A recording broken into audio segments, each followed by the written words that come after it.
Welcome to worship this morning. You are so welcome on this very, very special Christmas Day morning. I hope you have had a lovely morning so far. I hope you've had fun. I hope you've had nice presents. We'll chat about that later.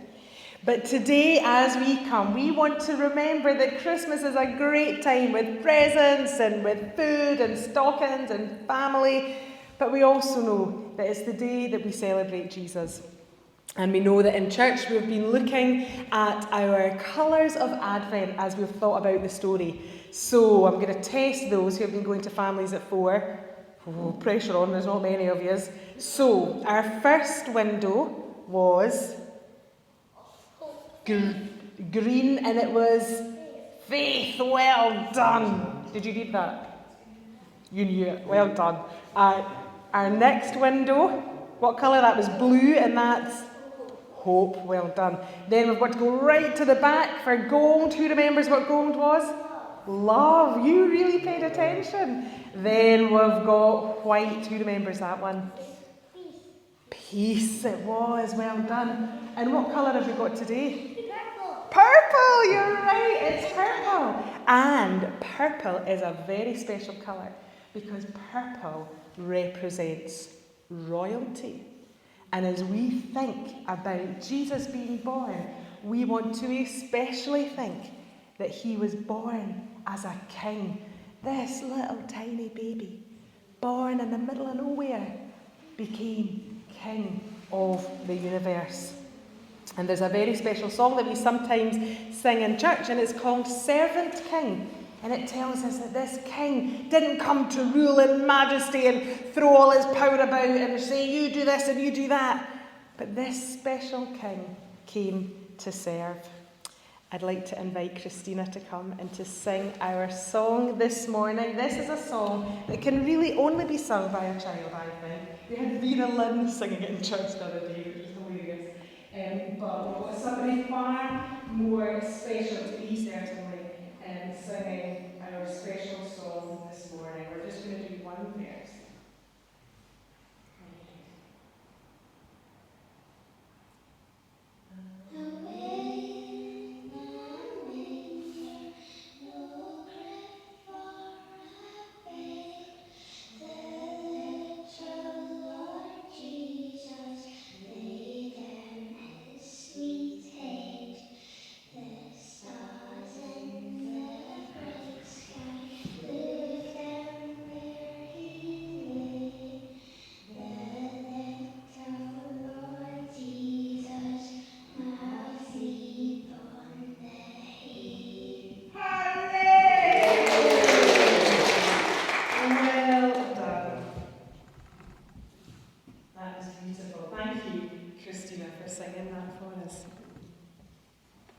Now, I wonder, this is always everybody's favourite time in the service on Christmas Day when we get to see what presents you've got.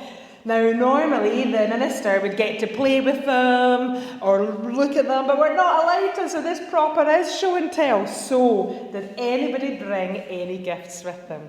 Ryan, what did you bring? Now, I can't touch this one because I think I wrapped it. Do you know where it is? Where did I put it? Where did it go? Right. Christina, why don't you show yours while Ryan finds his? Is it up there? No. Where did I put it? Oh, Jing's right. Christina, you show yours then. What did you get from Santa? No. Santa had to get you this because I would never have got anything quite so ridiculous. This is a doll with the biggest eyes I've ever seen. Now, tell me, what's her name? Violet. She's very cool. My goodness. And what is she? Is she from a range? Like a part of a doll set?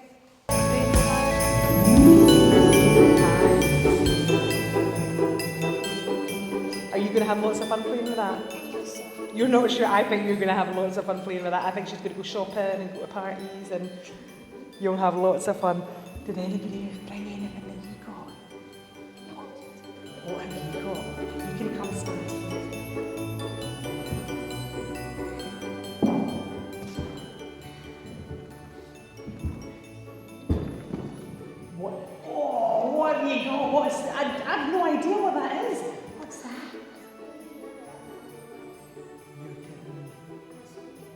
Baby, so hold on, I can't say that word actually. Baby Yoda, I can do the Mandalorian. I've seen that on buses. Is that Star Wars? Do you watch it? Is it super cool? Should I watch it? What do you think? Are you up for it? Right, we've got nods, we're going to do it. And what is it? Is it a toy from that? And I saw you shooting something. Does that go in the air? Now, we'd lose these bits by the end of the day, definitely, wouldn't we? Oh, you've got lots of bits. That is so cool. And did you get, Isaac, what did you get? A lava lamp. That is so cool. What colours is it? So what did you get? A 3D jigsaw. You're a brave person. That is amazing. What's it? What are you going to create with it? Supposed to be the map of the whole world. A map of the whole world in 3D. That sounds a globe. That sounds awesome. And do you think you'll have it done by this afternoon? No, I hope not. That would mean you weren't having much time with your family. And do you think you'll have it done by the end of the year?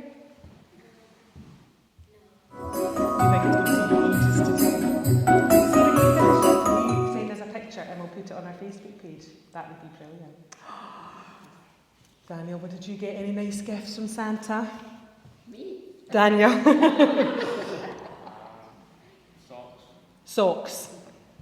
Do you know, everybody needs socks. Socks and pants, we got socks and pants in our house, didn't we? Yeah, you can't beat socks and pants for your Christmas. How fabulous. Well, I got a book, actually. Ryan can't find his book. What was your book called? Would you rather? Would You Rather. We were going to read one out for us as well. I wonder what we've done with it. Probably left it in the car. It's a story of my life. I saw it in here.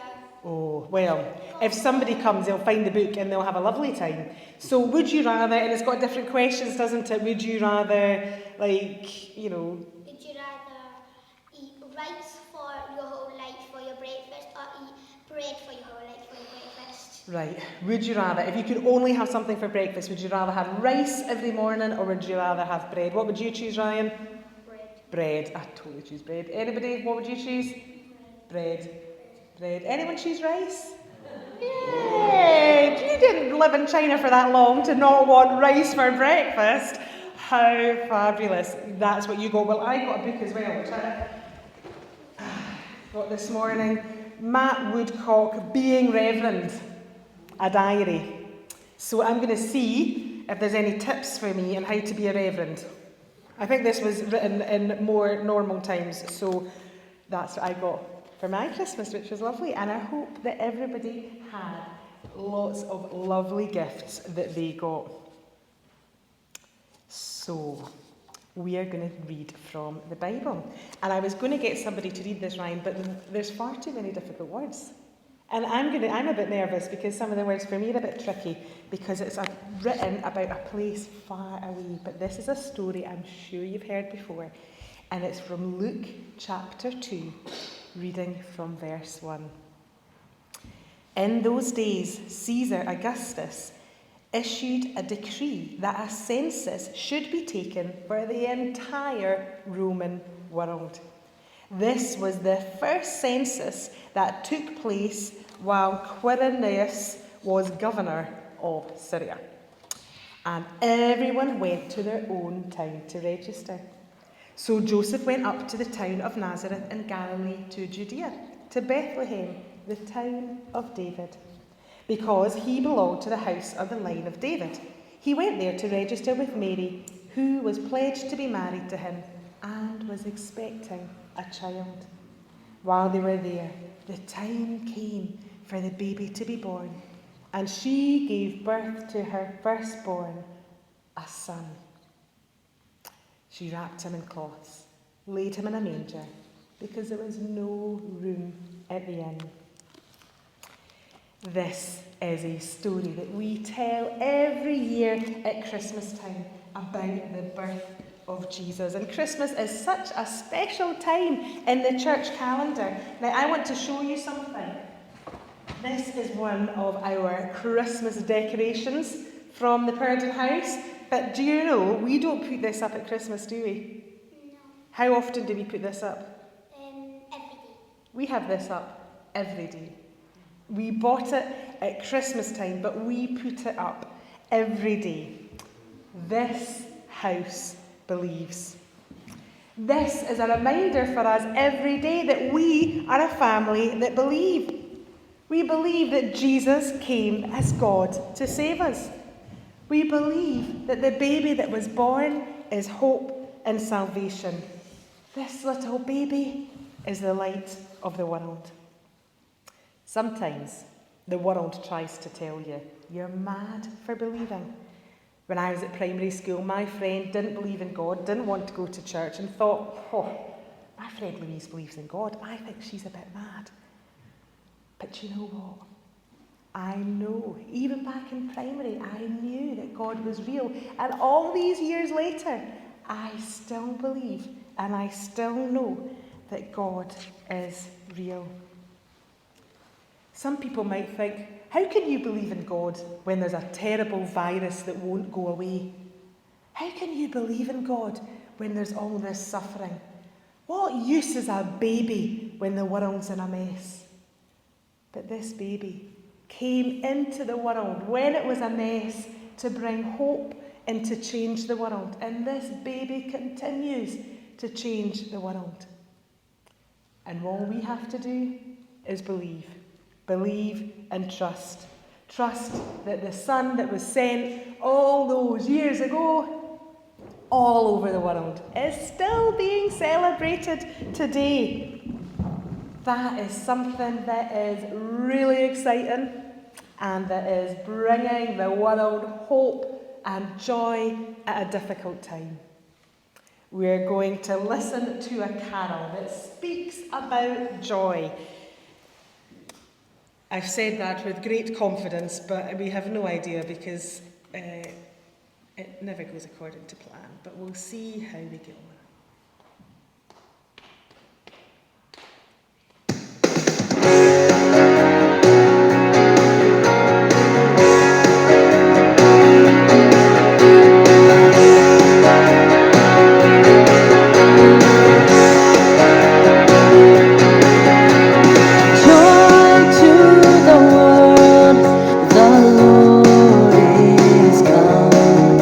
Let earth receive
it's tough not singing, isn't it?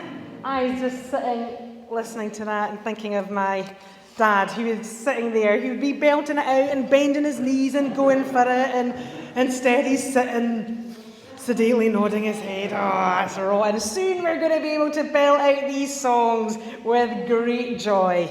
Now, I'd like to ask Ryan and Christina to come and to lead us in our prayers. You don't need to do that.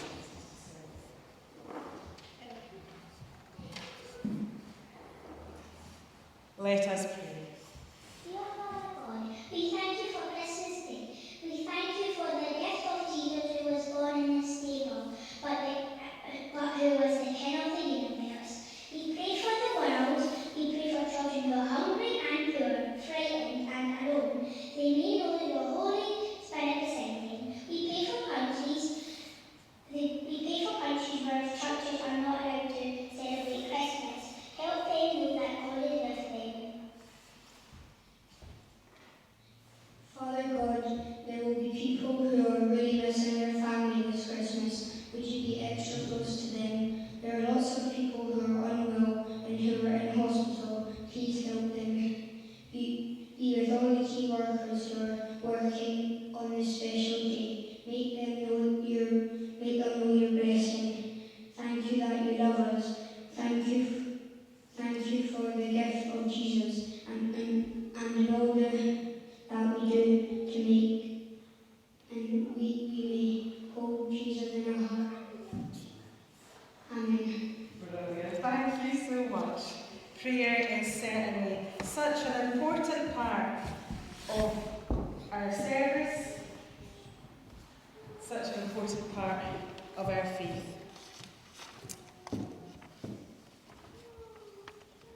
Let me finish by reading a poem, The Greatest Gift of All. The greatest gift given long ago wasn't wrapped in paper or tied with a bow. God's only Son from heaven above, given to us straight from his love. Lest we forget, please hold on tight to the great truth that was born that night. His gift of love for all to receive, the gift of salvation to those who believe. Now, before we do our blessing, I have notoriously been faithful at every service to forget to light the Advent candles. I feel like it's my thing. It's what I do. I forget to light the candles. So, not wanting to miss out on lighting this beautiful thing, Ryan has every week said, please can I light the Advent candle so you can come and light. Would any of you guys like to? Would you like to? There's 5. Oh, there's 5. And how many children have we got? 1, 2, 4, 5. It's like a Christmas miracle. Right, let's light these candles. And we're going to give them a fresh wick for you, Ryan.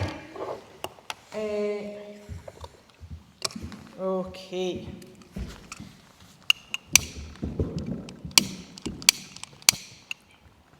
Well done. There we go. Well done. Right, Christina, you next. That's kind of hoping I'd do the second one. Oh, wait, that's your favourite number 2. Right, that's it. Well done. Okay. Who's next? You look really ready. Come on then. Now, is your brother maybe going to help you? It's it's a remarkably tricky button to press. Oh, there you go. Now, that's it. Press it again. Oh, let's go. Oh, just took my hand off. There we go. We've got some flame throwing here on cotton film. Well done, we got there. Excellent. Good job. There we go. And I'll just tilt. It's all in the tilt, I think. Oh, Beautiful. And the last one, you get to do the Christmas Day one. Wonderful. Brilliant. Thank you so much. The Advent candles are lit. We did it. And so, may this Christmas Day, you